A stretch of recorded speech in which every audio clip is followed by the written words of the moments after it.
I was like looking up stuff about UFOs. Mm-hmm. I'm gonna just come out. Revelation is definitely the right book for that, bro. Right? Brave New World! But I feel like when we remove the individual and the ability to be an individual and pursue the ideals of the individual is where a lot of the problems start to manifest. The death of the individual is detrimental to society as a whole, right? Mm. You have to be willing to give consideration to what it is that you profess to believe, right? And the reality is that an ideology is a low-resolution representation of a much more complex problem. For something in the spirit, which is intangible, to manifest, it is not come to fruition or full manifestation until it has a physical representation. If you follow Pelosi's husband's trades, you've basically beat the S&P 500 by like 1,000%. You've made it. It's wild. So is that what you guys do at Simpler Trading? Yeah, we just follow whatever Pelosi's doing. That's a great way to lose money. It's the only way to lose money. Cheers. If you really want to lose money, get an IPO. Let's go. Losing money. Losing money. That's why.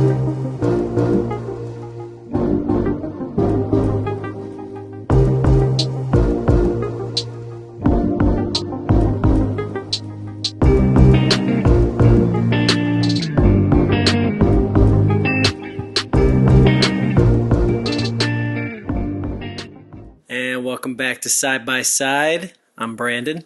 And I'm Dimari. And we've got Cody. Special edition of the Side by Side podcast. We got Cody Huelster back in action from season 1, episode 5. Cody is one of the co-founders of Eleusis Media Group, our parent company of this podcast. And we just thought we'd introduce these episodes where the three of us or the two of us talk and get to just kind of talk about the things we're passionate about. So we're happy to kick this off with a little extra side-by-side podcast here with the founders. So let's get into it, gentlemen. Yo, Cody, bro. So we started this, I don't know. We had this idea like a couple years ago, and we're like, we tried to do some stuff. We had an original show idea, which we may still come out with at some point. Mm-hmm. As you know, on EMG, we want to have more shows. But we're all like into politics, and we're into business, and we're into just philosophizing and spirituality and religion and mysticism and all of these different things.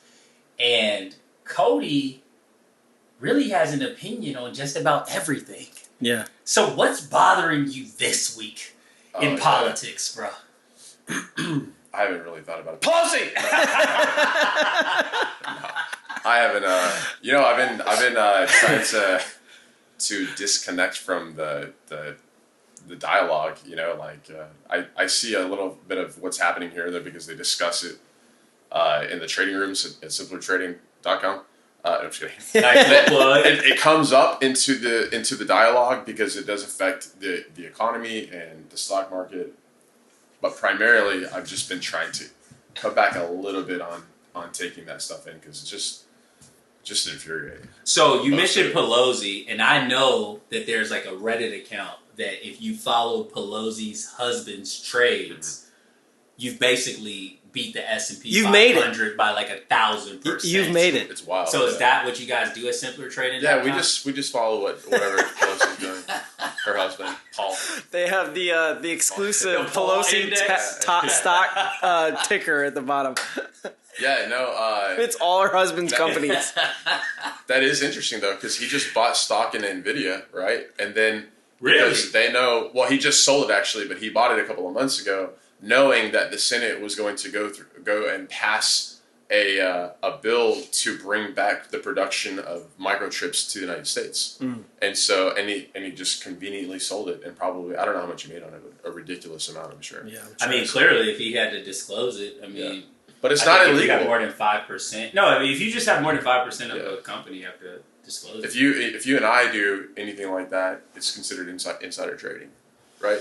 Yeah. But for the most part, I think we have a financial license. You're restricted on the types of trades you can take anyways, right? You can't get in on an IPO. You can't trade an IPO. You can't invest in an IPO. I have to disclose it. It all depends on if I have any people like family or something like that. I have to disclose everything that I'm doing. When I got my broker's my broker account with TD Ameritrade, and they asked you if you have a financial license, I was barred from taking any sort of trade that are. I can't take a trade that's involved in an IPO, like a public listing or anything. I mean, I'm not really a fan of IPOs anyway, historically. That's a great way to lose money. It's the only way to lose Cheers. money. If you really want to lose money, get an IPO! Let's go! Losing money! Losing money! That's why I trade. Yeah. Unless you're one of the underwriters, then it's a guaranteed way to make money. You will make money. So shout out to all the investment bankers out there taking people's money. Call us. So there's a lot. You had something on your mind though. What were we talking about last week, bro? You were pissed about something. Oh, so I wanted to talk about. This is actually a good topic for the three of us to talk about because I actually been thinking about this a lot lately. So just like free speech in general, right, is under attack. I feel like across the board, but on a big scale, I was thinking less about the whole free speech debate, but more about this like natural inclination that it seems like we have right now, or just humans do in general. It seems sometimes to tend towards group think, but also tend towards like giving away the ability to freely speak about stuff. And it manifests in not just like the speech realm, but like in security and in safety. And it just seems like sometimes we tend to willingly give it away, and not because somebody evil is manipulating the strings and pulling the thing, but it's almost like an emergent phenomenon. And I was thinking about this, and I'm curious to hear what you guys think, but do you feel like this tendency to kind of give things away for the safety over, or the security over the freedom is just a natural thing that we tend towards, or is it all by design and you're just like on board with people pulling the strings? I feel like I know your answers already. Bro, what do you think my answer is? As I fleshed it out in my mind as I asked the question. You're like, I already answered it. I don't think you can say that, bro. I mean, literally, you can't say that. What? Don't say that. But I think that as a society, we're accustomed to outsourcing everything that we do, right? In America or yeah, across the board? Specifically, see, because I'm talking about humans.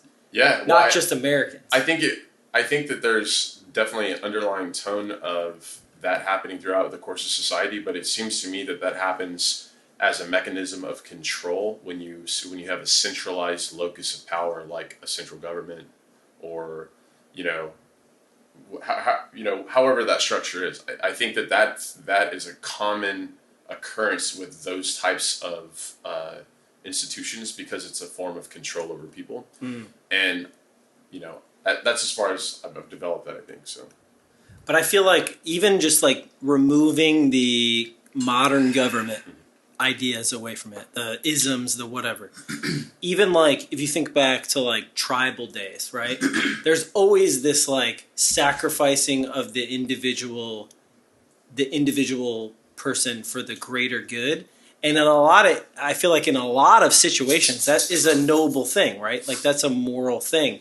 But I feel like when we remove the individual and the ability to be an individual and pursue the ideals of the individual is where a lot of the problems start to manifest, right? The death of the individual is detrimental to society as a whole, right?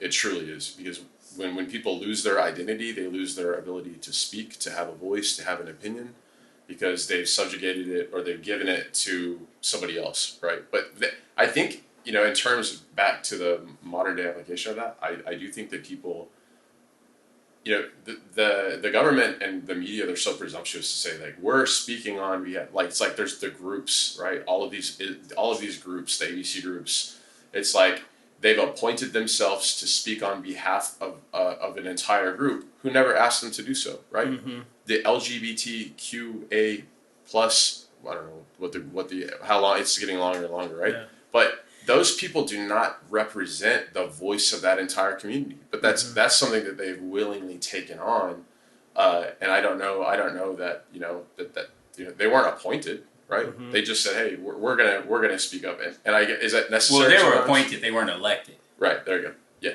So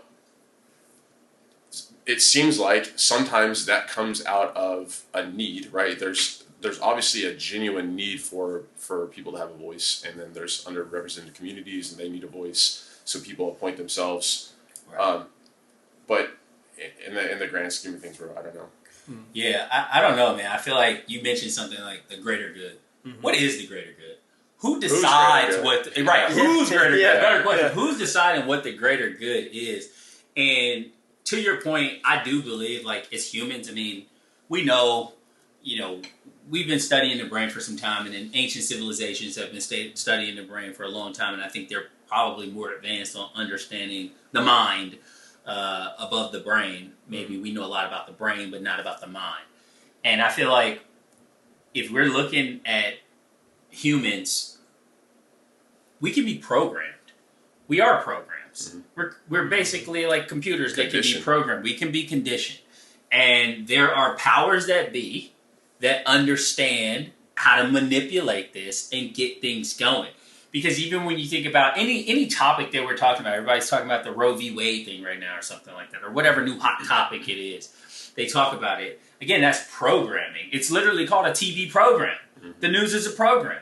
So they program us to get us thinking about something, and then we fight each other, and they still make a lot of money, right? It doesn't even matter. Nothing changes. We don't have any real power. We're literally cannon fodder. Like, that's all we are for their political war. So I would say that it's a little bit of both to your question. I think that we are programmable beings, and there are powers that be that understand that we are programmable beings, mm-hmm. and they program us. Mm-hmm. And then there's just natural rogue programs that don't want to go with the program. Mm. And those people, are shut out or completely shut down. Mm. Bam! 6 feet. Yep. And we don't know what happened. We don't know. He overdosed, or we don't know. It's a conspiracy. Mass graves are deeper than 6 feet. Mass graves. Yeah, the Genesis. I'll see you in the Gulags. Yeah, bro. Gulag gang. Gulag gang. Hey. What's on your guys' mind these days? Dude, I'm so over everything at this point. I can't believe people still believe people. I'm just like, wait, you guys still believe these people? Like, I'm just watching it unfold, and I'm like, wait, what? I mean, my nephew, I'm hanging out with family and stuff, really enjoying it, and my nephew, he's like, hey, man, what happened to the war in Ukraine? Are they still fighting?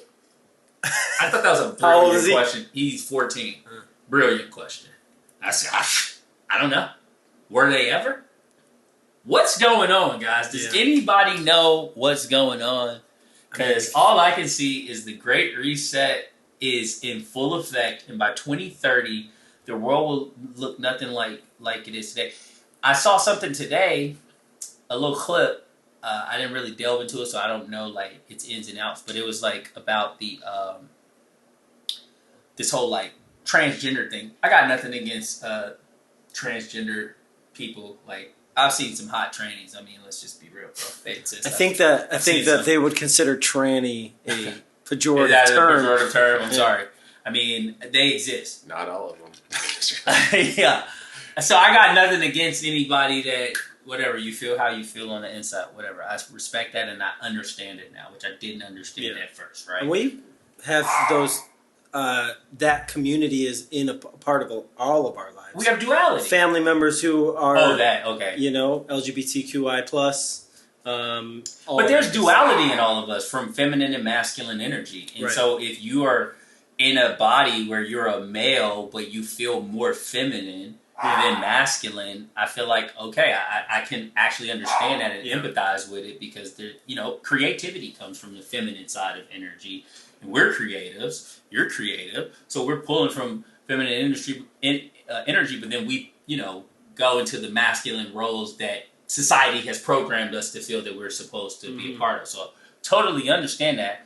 But then I saw something that they're talking about, like how every state needs to have access for like children to have these surgeries or whatever. Yeah. And when you start dealing with the kids, that's when you lose me. Mm-hmm. Because I was once a kid, and the things I know now trump what I knew as a child. Right. When I was a child, I thought I knew a lot. Right. And as I got older, I realized I didn't know a damn thing. Mm-hmm. And I still don't know anything. Yeah. So I saw that, and that whole thing is frustrating me, you know, like any mandates on children, whether it be the vaccine or having them question their sexual identity and kind of programming them to think in a new way. Like, dude, you fill out a job application nowadays, and it's like every category under the sun, and it's like, why 100%. Is this the way things are? Like divide everything, and I know this is something. Exactly. This is something that we talk about with the guests on the pod about. But it's also something that's super important to me. I know it's important to you. I know it's important to Cody.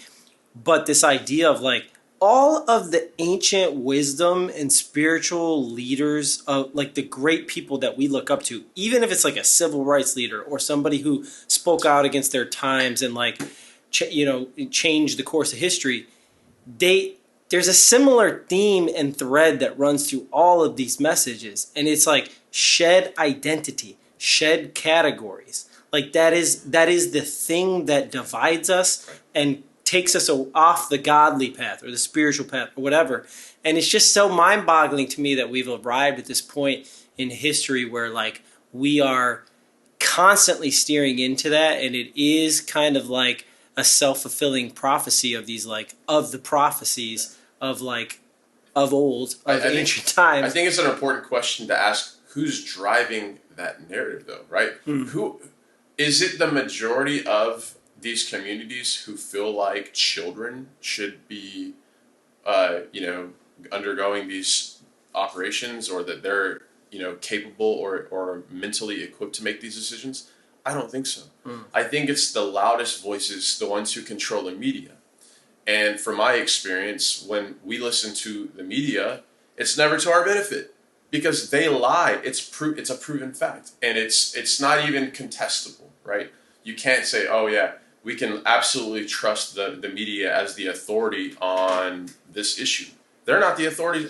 They're literally paid. I'm not going to say that everything that they report is given to them, but a lot of it is. Mm-hmm. A lot of it is. Sure, they have some discretion about the weather and local traffic, But when we start talking about these larger social issues, where is that conversation coming from?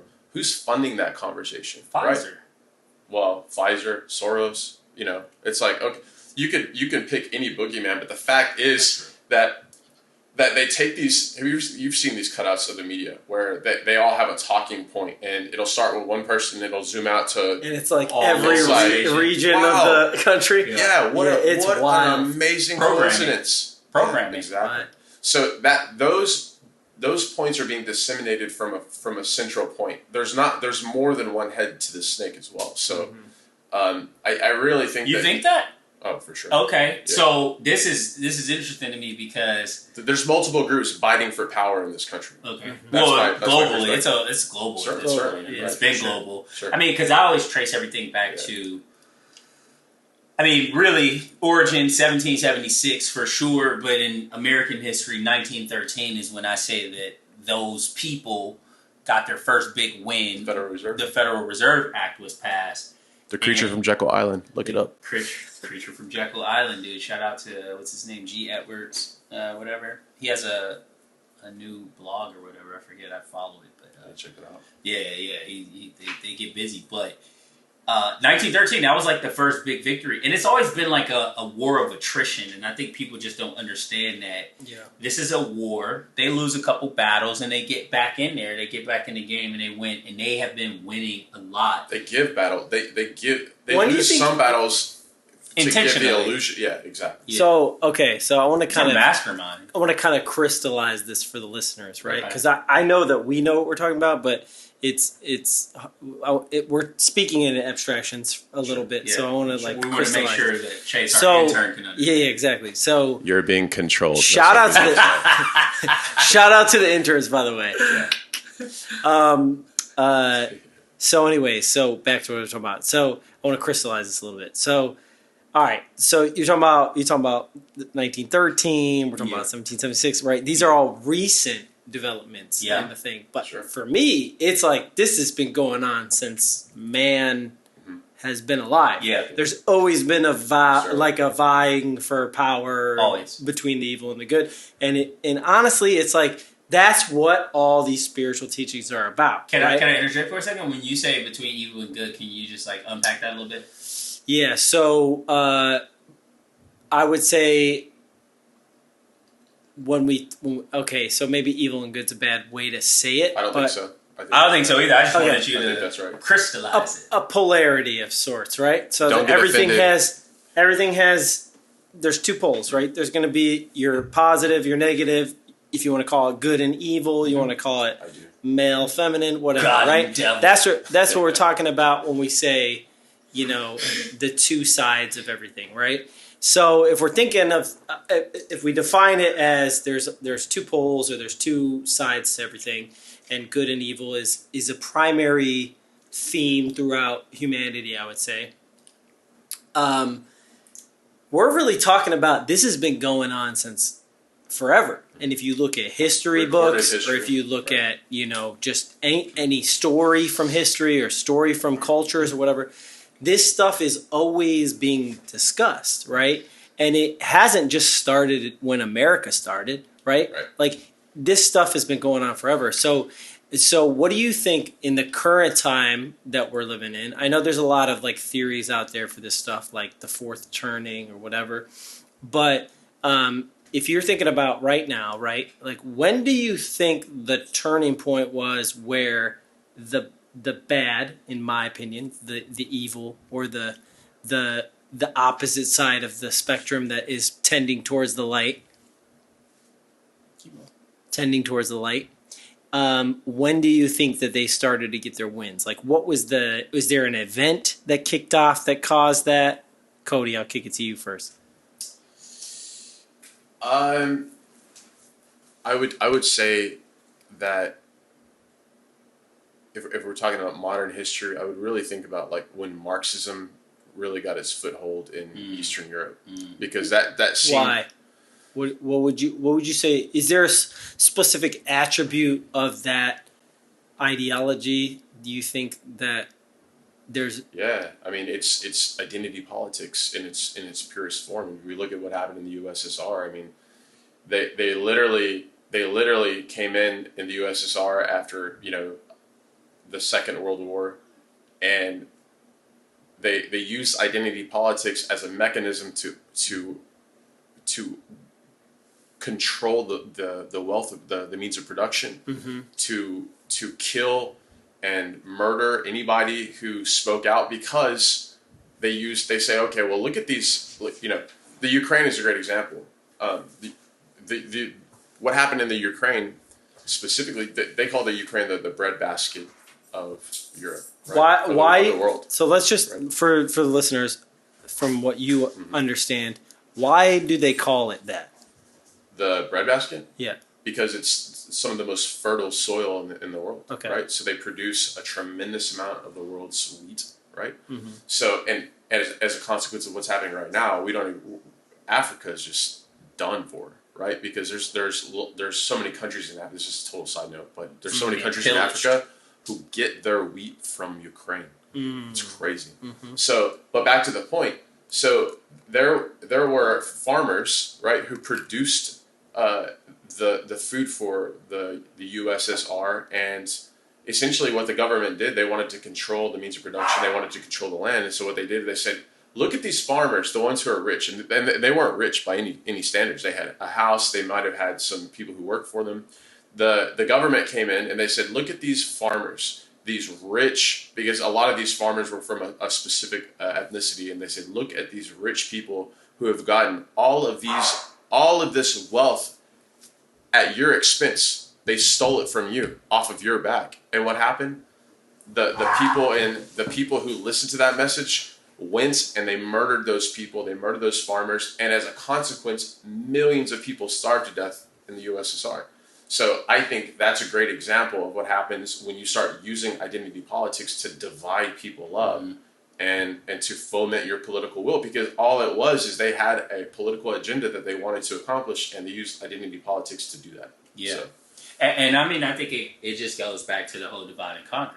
And we've seen this goes beyond, class is a huge one. It's an easy, low-hanging fruit. I'm poor, this guy's rich. And I've been told that, I'm in this position because of that guy, when we know it's really the monetary system. And the same is true when we're talking about race. Hate that person, he's white, and you're black, or you're Mexican, and so on and so forth. So you guys need to hate each other. And we're just spending all of this time fighting. And I saw a really great clip the other day that Alex Tate, who's like exploding on the internet, right? Andrew Tate. Okay. See, I don't. I saw this clip too. I think I sent it to the group chat, maybe. No, I completely separate. I saw this morning. I was on YouTube. Oh, you did? Yeah. And so what I really like is, my nephew, the younger one, watches Andrew Tate. And he's quoting Andrew Tate to me. And I'm like, I don't know. I got a buddy that likes Andrew Tate. Let me go and watch some more videos. And he says a lot of good stuff. He says some things that, I don't necessarily agree with. I totally He's free. Yeah. He's super free, and I like people that are free and free thinkers. So he's going out, he's saying what he needs to say, and a lot of it has a lot of truth to it. So, but he mentioned, do you think billionaires give a crap about, if you're black or white? Right. They don't. No one cares, bro. Yeah, we're rich, video. bro. Yeah. That's a good video. It's so great. I mean, I only saw a clip. I didn't see the whole thing, but I said, that's his boy. Billionaires don't care. No, billionaires most certainly don't care because, I feel like anyone who's intelligent. And this is another thing that I always bring up, the difference between being smart and intelligent. I'm 1,000 there, and I don't care. Intelligent versus intellect. I might have 10 Tell us. Tell us more. I'm a 10. Well, to me, smart is rote memory. It's what they want you to do at school. They want you to memorize facts. Maybe they're not even facts. They're not even important. But they want you to memorize that, and if you can memorize those facts and pass these standardized tests, you're considered smart, and you will have a chance to advance to some of the most prestigious universities across the nation. For the best indoctrination possible. For the best indoctrination possible. I got indoctrinated at Harvard. Exactly. Therefore, I'm better than you. I'm smarter than you. I went to Harvard. I went to University of Chicago. And I don't want to hate on any of these institutions because there are great people that come from some of these institutions. Speaking of University of Chicago, love Milton Friedman, right? But again, most of it, and I think, of course, there's been a big switch in the 60s or whatever. We've seen that since the 60s and onward, where it's been an indoctrination camp. And that's across from the collegiate level all the way down to K. I mean, they're already telling your son that he's a girl. So really strange things are going on. So smart is just, I can memorize things, I got it. To me, intelligence is critical thinking. It is being your own devil's advocate. It is checking your own blind side and not just blindly receiving information from some authoritative figure that says these are the facts, which we're beginning to see from a political level at the highest level. We're seeing your press secretary come out and say, hey, if it ain't come from us, it ain't facts. Right. Huh? Right. Redefining recession. Speaking of the economic... I thought that was just a Babylon B joke. That's a real thing? Yeah. 100%. You didn't see this? Yeah. I saw a Babylon B and I thought it was just like a joke. No, it's a Babylon B. They came... It's a Babylon B. It's actually the truth now. Yeah. The press secretary came to the podium and said, recession is defined as XYZ. And then the reporter... Last time it's 2 negative quarters. Exactly. The reporter calls her out, says, so you're redefining recession, actually typically it's defined as this. If we look at any stat, we've always been using and 2 down. She was totally gaslighting him and the entire history of economics. She literally said that's not a good means. Things are so much more different now. Definition. It's like, oh, okay. And it's, dude, you can see right through it. If you're awakened to this shit, you can see right through it because all they're trying to do is manipulate the conversation for elections. What you need to remember, their bro. power. Yeah, that's why I think Brittany Griner, is that her name? Yeah. I think she's coming home right in time for the 2024 election. You heard it first here on Side by Side. Hey, predictions. Get that black vote, Joe. You have to remember that the implications of them lying to you are this. They think that you're so stupid that you are not intelligent enough to know that they're lying to you, which is why they say the things to you that they say, because they think that you'll believe it. Are you? Because if you get enough momentum behind it and you can affect the vibration, liars, you can form the narrative, and then people believe it's true just based on the fact that so many people say this is. Liars think that they're smarter than you because they think they can lie to your face and that you're too dumb to understand that they're lying to you, and that's exactly what's happening with the government. And it's even worse with the pathological liars because they actually believe their own lies, and then they can also convince you that it's true. You're like, wait, is it true? I don't even know. Yeah, for sure. They're so good at it. We watch Fauci come out there every day, and just lie every day, and I'm just like, what? And then he's just walking around. He's the highest paid person in the government. And this whole thing we're talking about right here gets to the core of the situation, which is like we as Americans, right? We talked a little bit about the world and like people in general. But now kind of like localizing it for us, like we live in America, right? As Americans, for now, the whole thing's been distilled down to... I'm Texan, bro. Yeah. Whole different world. First and foremost. The United States Soviet regime. The whole thing's basically been distilled down to a two-party system. And it's like, adopt this or adopt that. Right. There's no other thing. And it's brainwashed people to think that like those are the only two options. Which is insane. And it's insane because it's like, you can think for yourself. Yeah. You can, like for me, it makes me crazy because I'll be in conversations with people who are friends or acquaintances or whatever. And it's like, okay, this guy is definitely like liberal. Like, I agree with what he's saying. And then this guy over here is conservative. I agree with that. They both have points, and I agree. And for me, let's make a sandwich. Yeah, and for me, it's like go like choose for yourself. Don't just adopt. And I think people have just like adopt the narrative of the thing that the two ideas or categories that they like cling to. It's Aldous Huxley, exactly. Bro. A brave new world.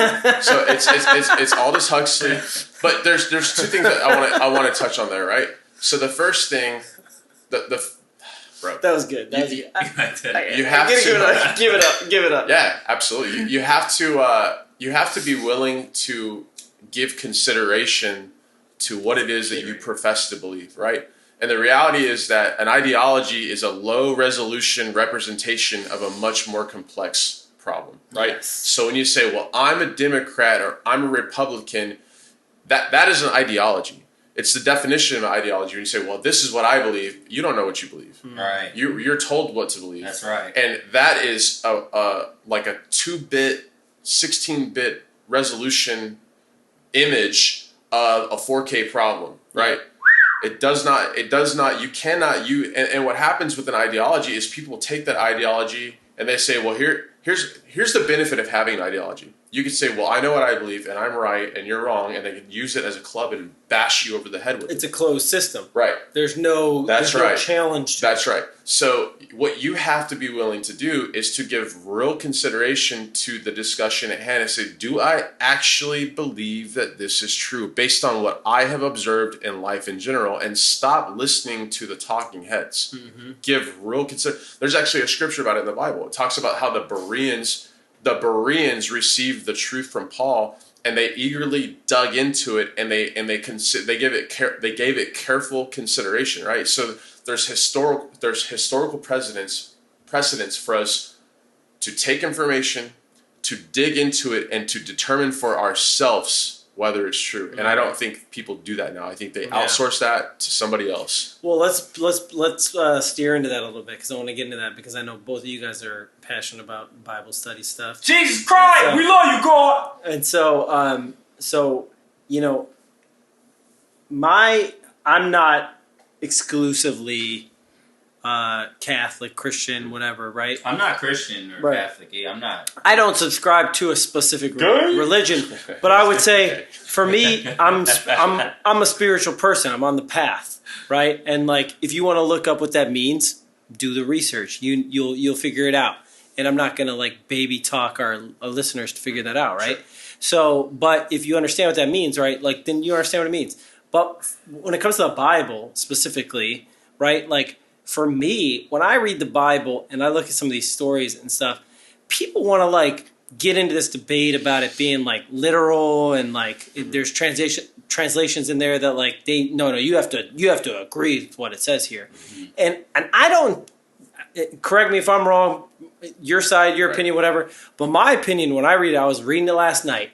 I was reading Revelations because I was like, there was something I was. In the red book. He got that. Got that Holy Ghost. He ate that edible. He's like, no. There was. I'm gonna find out. Yeah. There was something. Rapture's coming. There was something I was thinking about, and so I wanted to like kind of like look through it because it related to the Bible in some way. Whatever I was watching or whatever. Never feel bad about Bible study. No, for sure.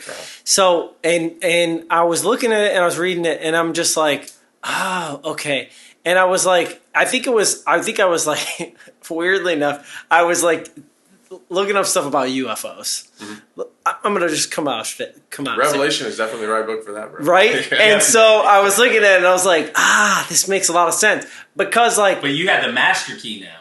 Yeah, and so the stories. Right in that book, in any like ancient text or any like, cultural text or whatever, they're metaphors, bro. They're like they're tapping into something that is in our subconscious. It's not 100%. Not something that's literal. So it's not like, oh, you can't like. Because there's a passage in the Bible about... Sorry. No, I'll let you talk about it. Go. There's a passage in the Bible... I'm going to let you finish, but Beyonce had the best video of all time. So, no. There's a passage somewhere in the Bible, I think it's in like the beginning of the Old Testament or whatever, but it's like you can't lay with animals or something. Right. And it's like, yeah, of course you can't have sex with animals. No, but like, that's not of course, bro. So all of these things that are crazy or porn are only taboo and cool because the Bible says you can't. Right, but what I'm saying is, first when you read that, you're like, oh, so I can't lay with my dog and give him snuggles? And it's like, oh, come on, man. No, that's not what it's saying. So I'm just using that as a point. But you have to also factor in, if you're going to go on that, then you have to go on the fact of transliteration. Right. That scripture was written in Hebrew. Yeah, so you would have to have sex. Right? That meant to have exactly. And if you go and get the and that's word, that's all I'm trying to say is like, so if you take things literal at the word, it doesn't necessarily mean what you think it means. Well, no, but the Bible's been translated from so many, and that's called transliteration for the listeners. Like, to translate an actual word is to transliterate. So somebody took that word and then they got on, and that's why there's so many different versions of the Bible. I'm transliterate. Oh God, he's transliterate. There are so many versions in the Bible, but there's a lot of different things that we can pick apart. And I'm not the biggest fan of like the Old Testament because I believe in Jesus Christ, and if you believe in Jesus Christ, then can you just for the listeners that may have not watched the first episode, when you say I'm not a Christian but I'm a believer in Jesus Christ, I'm a follower. What does that mean? Well, I don't even. And me and Cody have talked about this, and he may disagree, and that's fine. Was Jesus Christ a Christian? No. We know that, what were they, in Antioch? When they first created Christianity? Was it Antioch or Mount Sinai? I think they were up in Antioch. After Jesus had already died, and then they came and said, okay, we're Christians, we're followers of Christ. But I don't believe... looking at Jesus and following his teachings, to me, it doesn't seem like he was really into like the isms.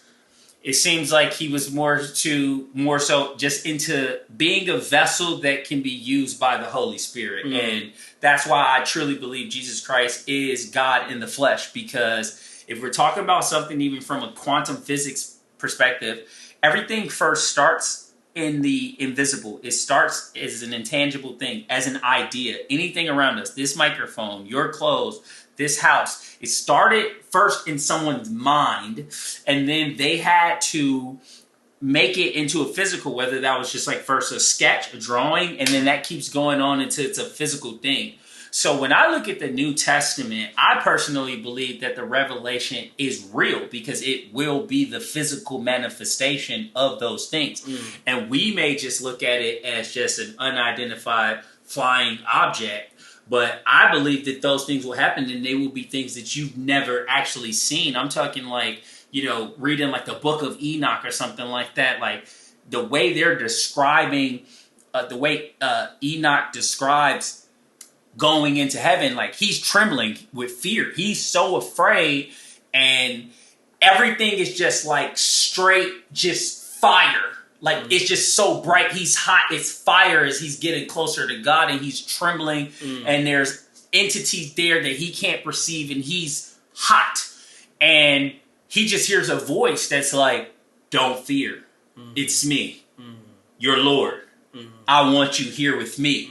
And to me, that just seems like a possibility. Like if you're truly tapped in and you are living righteously, you're the vessel that can be used by God. Would you say? A conduit. You're a conduit because that's all we are. Right. We're vessels. Our bodies are going to die, and we have the choice where we can live forever because the only thing that lives forever is intangible.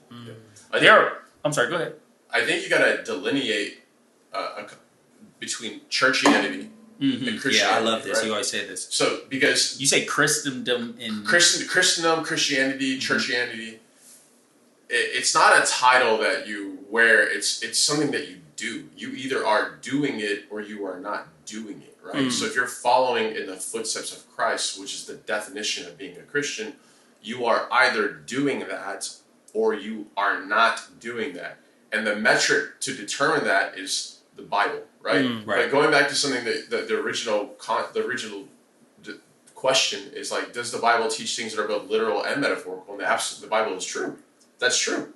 Because Jesus used metaphors to break down these intangible concepts to people who were incapable of understanding them. He took these complex subjects and said, it's like a fisherman. It's like, and he used these... And to something that you said before, we were talking on the phone once, his illustrations are specifically to the people that he was talking to. So they go around from region to region. If they were talking to a fishing community, he used fishing analogies. If they're talking to a community where they have vineyards, he used wine analogies, things that they can understand. And that's why they call him the great teacher. He's the best. Right. So the Bible does use metaphorical and literal illustrations in it. And so you have to read the Bible says let the reader use discernment. Is this a metaphorical or is this a literal illustration? Right. So it's something to take into consideration, right? Because Revelation talks about a third of the earth being burnt up. Is that a literal thing or is that a metaphorical thing? Is it representative of an underlying spiritual tone where it means that a third of the people will die? Is it a third of the mountains? A third of the governments? Is it something? Is there an application? I think that's like all of the Amazon forest. Well, so it's already happened. Exactly. Yeah. So the point is that it does use both metaphorical and literal illustrations in the Bible. They're both there, right? But see, a lot of religions say, well, this one is metaphorical and this one is literal. You're literally going to go to heaven. You're not literally going to go to heaven. It's like they're so... You have to be able to decipher what you believe to be true. Dude, well, yeah, this and has been great. We gotta put a plug in it right now. No, for sure. Come back for part 2, bro. Hell yeah, part 2's coming. And really, what I wanted to say to kind of like end it and tie it together was basically that like what you guys were just touching on, and we'll get into it more in a part 2 future episode. Part 2 is really at the end of the day, God is in us, and if you believe that, if you're on the spiritual path or the journey, God starts inside. And really, like the Bible teaches the Bible teaching, or the Bible, my guy right here, all of it, right? Like they're teaching God is in you, and it starts with you. And if you go inward, you will find the source. And really, that's what it's all about. Absolutely. And I think the key is understanding that God is spiritual. And we are flesh. We are in the material world. And those are polar opposites. So, but in order for something in the spirit, which is intangible, to manifest, it is not come to in fruition or full manifestation until it has a physical representation. And once that happens, and we are those physical representations, and once those align, although you are in the flesh, you are not of the flesh. As he says, you're in the world, but not of the world. Mm-hmm. And dude, come back for part 2, man. Side by side. Part 2 coming soon.